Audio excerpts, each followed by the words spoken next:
रात के अंदर, सिर्फ एक रात के अंदर पूरी की पूरी भाड़ उठाकर कचरे में फेंक दी। ये न्यूज़ है कल रात की पाकिस्तान के ऊपर, कयामत वाली रात थी। आपके इतने सोल्जर मारे जाते हैं, आपके इतने चेक पोस्ट आपके हाथ से चले जाते हैं, आपका हल्का और भारी वेपनरी जो है वो सारा अफगानिस्तान के फोर्सेस के हाथों लगता है, एमुनेशन अफगानिस्तान फोर्सेस के हाथों लगता है। यहां तक के ड्रोन्स भी पकड़े गए हैं पाकिस्तान के, क्योंकि चेक पोस्ट में अक्सर ये लोग ड्रोन भी रखा करते हैं। बहुत सारे ड्रोन भी अफगानिस्तान के फोर्सेस के हाथ लगे हैं। इस वक्त इनकी हालत देखिए कि अरब अमारात के एयरपोर्ट्स में मैं देख रहा था मुसाफिरों को, जहां भारतीय मुसाफिर और पाकिस्तानी, अमारात की एयरलाइन ने उन्हें होटलों में ठहराया, उनको रिस्पेक्ट देने से दें, पाकिस्तानी मुसाफिरों को बेचारों को एयरपोर्ट पे जलील होने के लिए छोड़ दिया। लोग यहाँ पे जब पूछते हैं वेयर आर यू फ्रॉम, तो लोग आगे से कहते हैं नहीं हम जो है वो we are from India.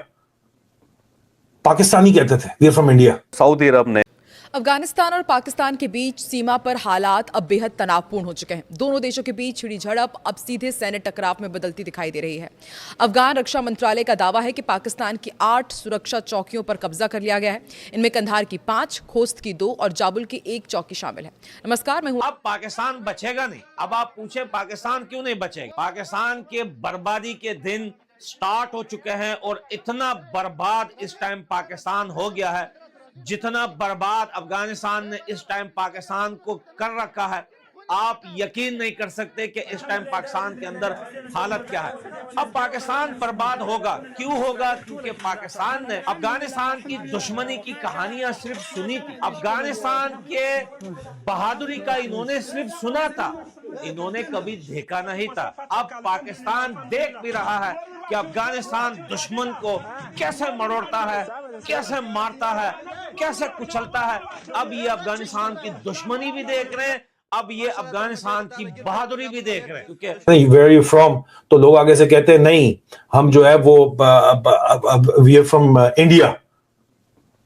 Pakistani कहते थे we are from India. Saudi Arab ने पाकिस्तान से मदद मांग ली है। पाकिस्तान इत्तेहादी है सऊदी अरब का, तो उस इत्तेहाद का पहला नतीजा ये निकला कि सऊदी अरब ने पाकिस्तान को सपोर्ट के लिए बुला लिया। साथ में दुबई की गवर्नमेंट ने कुछ ऐसा किया जो मैंने जिंदगी में नहीं देखा है। जितने यहाँ पर लोग हैं, 20,000 से ज्यादा लोग हैं जो ओवरस्टे कर रहे हैं, उनके वीजास कैंसिल हो गए। सऊदी अरब पाकिस्तानी फौज मांगता है तो पाकिस्तान को मक्का मदीना की हिफाजत के लिए डेफिनेटली अपनी फौज को सऊदी अरब भिजवाना पड़ेगा। वहीं पाकिस्तान का आरोप है कि अफगान सरकार ऐसे लड़ाकों को पनाह दे रही है जो इस्लामाबाद की सरकार को अस्थिर करना चाहते हैं। ड्रोन गिराने और टैंक नष्ट करने का भी दावा किया गया। अफगानिस्तान ये कह रहा है कि उसने एक ड्रोन मार गिराया है। पख्तिकता प्रांत में एक पाकिस्तानी बख्तरबंद टैंक को नष्ट करने का भी दावा किया गया है। अफगान प्रवक्ता हैं, उन्होंने ये कहा है कि अब तक 100 से ज्यादा दुश्मन सैनिक मारे गए हैं, 25 से ज्यादा। अमारात के एयरपोर्ट्स में मैं देख रहा था मुसाफिरों को, जहां भारतीय मुसाफिर और पाकिस्तानी, अमारात की एयरलाइन ने उन्हें होटलों में ठहराया, उनको रिस्पेक्ट देने से दें, पाकिस्तानी मुसाफिरों को बेचारों को एयरपोर्ट पे जलील होने के लिए छोड़ दिया। पासपोर्ट दे के वो भारतीय पाकिस्तानी अलग कर देते। तो यहाँ पाकिस्तान में तो इस जंग से अभी मईशत के हालात आप देख लें शुरू हो गए, जो मैं आपको रोज बताता रहा। इस जंग में सबसे ज्यादा नुकसान जो होना था वो अंडर डेवलप लोग ममालिक को, और उसमें पाकिस्तान टॉप पे।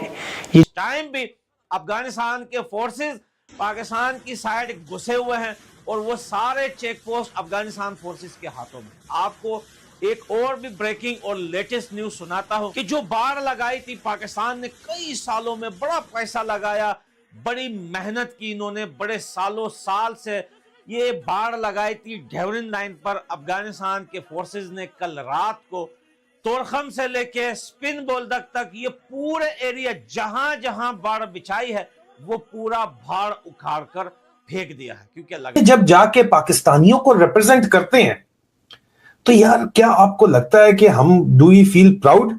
शर्म नहीं आती? ये मिडिल ईस्टर्न कंट्रीज क्यों समझती हैं कि इनकी बारी नहीं आएगी विद इजराइल? इजराइल बनना चाहता है सुपर पावर मिडिल ईस्ट की, कि वही वहां का हेजमन हो। दुबई की गवर्नमेंट ने बोला आपको चिंता करने की जरूरत नहीं है, सभी को होटल्स को इंस्ट्रक्शन दे दिया, आप किसी को बाहर नहीं निकालेंगे, इनके पास पैसे नहीं है, ओवरस्टे कर रहे हैं, दुबई की गवर्नमेंट पेमेंट करेगी। सऊदीया के साथ आप बैठे हुए हो, लेकिन सऊदीया का साथ आप दे नहीं सकते, क्योंकि सऊदीया का साथ अगर आप देते हो तो वहां पे जो है ईरान आपके जीएचयू को डायरेक्ट आराम सुकून से हिट कर सकता है ना। किसी बड़े नुकसान की पुष्टि नहीं हुई है, संयुक्त राष्ट्र से भी उम्मीद नहीं है, ये अफगान का कहना है। अफगान प्रवक्ता ये कह रहे हैं कि संयुक्त राष्ट्र सुरक्षा परिषद की बैठक से उन्हें कोई उम्मीद ही नहीं है। उनका आरोप है कि परिषद केवल औपचारिक बैठकें करती है, लेकिन कोई ठोस नतीजा निकलता नहीं है। आपको बता दें कि दोनों देश अफगानिस्तान और पाकिस्तान करीब 2600 किलोमीटर लंबी सीमा साझा करते हैं, और इससे पिछले कई वर्षों में हमने देखा भी है कि ये अब तक का सबसे बड़ा सैन्य टकराव माना जा रहा है। हालात लेकिन पिछले 5 दिन के अंदर ये कंप्लीटली कंफर्म खबर बता रहा हूं कि ये पिछले 5 दिन से ये जो क्लैश चल रही है, पाकिस्तान के 295 सोल्जर मारे जा चुके हैं। जो जिंदा पकड़े गए हैं वो तो अलग बात है, जो चेक पोस्ट पाकिस्तान के पकड़ कर तोड़ दिए हैं, डिस्ट्रॉय कर दिए हैं, जला दिए हैं, वो 56 और 57 के लगभग है। पाकिस्तान के तोप टैंक्स पकड़े गए हैं, अफगानिस्तान लाए गए हैं, इनके ड्रोन से लेके आए हैं, इनके लोगों को जिंदा पकड़ा है, इनके पायलट को पकड़ा है, इनके 2 जेट हमने मार गिराए हैं। आप सोचिए पाकिस्तान को बिलियंस का नुकसान हुआ है। तुरंत लाइन पार कर कंधार के स्पिन बोल्दक और शराबाग जिलों तक पहुंच चुका है। जाबुल के शमुलजई जिले के शिनबंद इलाके तक आगे बढ़ने की खबर है। कुछ जगहों पर पाक सैनिकों के पोस्ट छोड़कर भागने का भी दावा किया गया है। स्पिन बोल्दक में 3 पाक सैनिकों के मारे जाने और 1 की जिंदा पकड़ने की बात कही जा रही है। आपको बताते हैं कि आखिर ये लड़ाई कैसे भड़की, इतने आगे तक कैसे बढ़ गई। दरअसल अफगान तालिबान सरकार का कहना है कि पाकिस्तान ने पहले अफगान जमीन पर हमला किया, जिसके बाद जवाबी कार्रवाई की गई। वहीं पाकिस्तान ने जवाब में लड़ाकू विमानों से हवाई हमले किए हैं और तालिबान के कई ठिकानों को निशाना बनाया। 3 में न 13 में फंस गई इस वक्त रजिया गुंडों के अंदर। इसी तरह आपके जो दोस्त हैं इधर, mister Modi who was the last person to see Netanyahu before the war, आशीर्वाद देने गए थे।